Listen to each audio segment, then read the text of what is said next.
If I give an analysis of, say, the economic system, and I point out that General Motors tries to maximize profit and market share, that's not a conspiracy theory.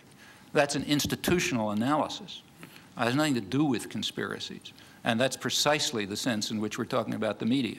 The phrase conspiracy theory is one of those that's constantly brought up, and I think its effect simply is to discourage institutional analysis. Do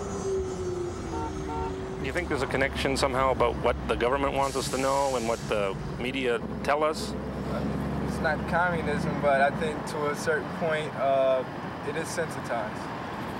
They don't always tell, I guess, John, they don't always tell the truth the way it goes, huh? Got that right. You think that the information you're getting from this paper is biased in any way? Or? Oh, yeah. I think by and large it's well done. You get both sides of the stories. You get the liberal side and the conservative side, so to speak. But I don't think you get a very balanced picture because they only have 20 seconds, 30 seconds for a news item or whatever, and they're going to pick out a highlight, and every network is going to cover the same highlight, and that's all you're going to see. You get what they want you to hear. Do you think they're biased in some way then? Yeah.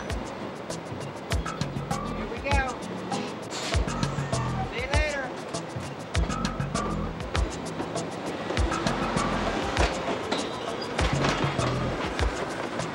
Is it possible for the lights to get a little brighter so we can see somebody out there?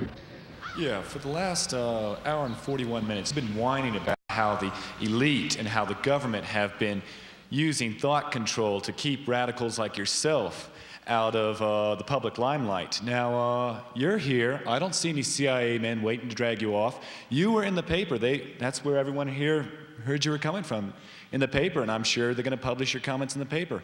Now, a lot of countries, you would have been shot for what you have done today. So what are you whining about? We are allowing you to speak, and I don't see any thought control. First of all, I hadn't said one word about my being kept out of the limelight. The way it works here is quite different. Now, I don't think you heard what I was saying, but the way it works here is that there is a system of shaping, control, and so on, which gives a certain perception of the world. I gave one example. I'll give you sources where you can find thousands of others.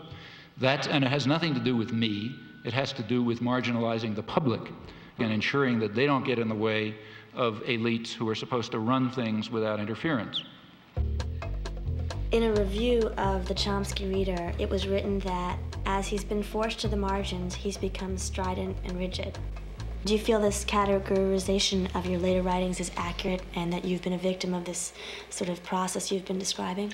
Well, the business about being forced to other people will have to judge about the stridency. I don't believe it, but anyway, that's for other people to judge. However, the matter of being forced to the margins is a matter of fact, and the fact is the opposite of what is claimed. The fact is it's much easier to gain access to even the major media now than it was 20 years ago. You've dealt in such unpopular truths and have been such a lonely figure as a consequence of that. Do you ever regret either that you took the stand you took, have written the things you have written, or that we had listened to you earlier? I don't. I mean, there are particular things which I would do differently because you think about things, you do them differently. But in general, I would say I do not regret it. I mean, do you like being controversial? No, it's a nuisance. Because this mass medium pays little attention to the views of dissenters, not just Noam Chomsky, but most dissenters do not get much of a hearing in this medium. No, in fact, that's, again, completely understandable. They wouldn't be performing their societal function if they allowed favored truths to be challenged. Now, notice that that's not true when I cross the border anywhere, so that I have easy access to the media in just about every other country in the world. There's a number of reasons for that. And one reason is I'm primarily talking about the United States, and it's much less threatening. Your view there is that the militarization of the American economy essentially has come about because there are not other means of controlling the American population. In a democratic society. I mean, it may be paradoxical, but the freer the society is, the more it's necessary to resort to devices like induced fear.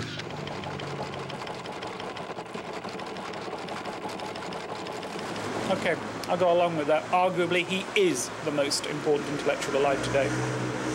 And if my program can give him 500,000 people listening or 750,000 people listening, I'll be delighted. Okay, Professor, and you're on time.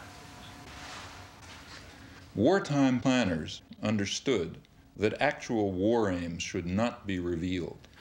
Part of the reason why the media in Canada and Belgium and so on are more open is that it just doesn't matter that much what people think.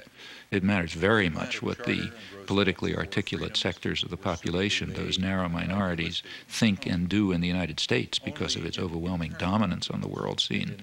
But of course that's also a reason for wanting to work here. What we might call the fifth freedom, the freedom to rob, exploit, and dominate, and to curb mischief by any feasible means. Let's conclude, not include. The United States is ideologically narrower in general than other countries. Furthermore, the structure of the American media is such as to pretty much eliminate critical discussion. Our guests are as far apart on the contra question as American intellectuals can be. Now, if we had the slightest concern with democracy, which we do not in our foreign affairs and never have, we would turn to countries where we have influence, like El Salvador. Now, in El Salvador, they don't call the archbishop bad names. What they do is murder him. They do not censor the press. They wiped the press out. They sent the army in to blow up the church radio station. The editor of the independent newspaper was found in a ditch, mutilated and cut to pieces with machete. May I continue? I did not interrupt you. Don't you ever want to put a time value on anything you say, or do you want to lie I'm talking about 1980. You are a systematic liar. Did these things happen or didn't they? These things did not happen in the context in which you suggested really? all. You are a phony, mister, and it's time that the people read you correctly. It's clear why you want to divert me from the discussion that No, it's not. Yeah, it's because you just get tired of rubbish. But let's continue with... Except we can't. I'm afraid we're out of time. We thank you both, John Silver and Noam Chomsky. Okay.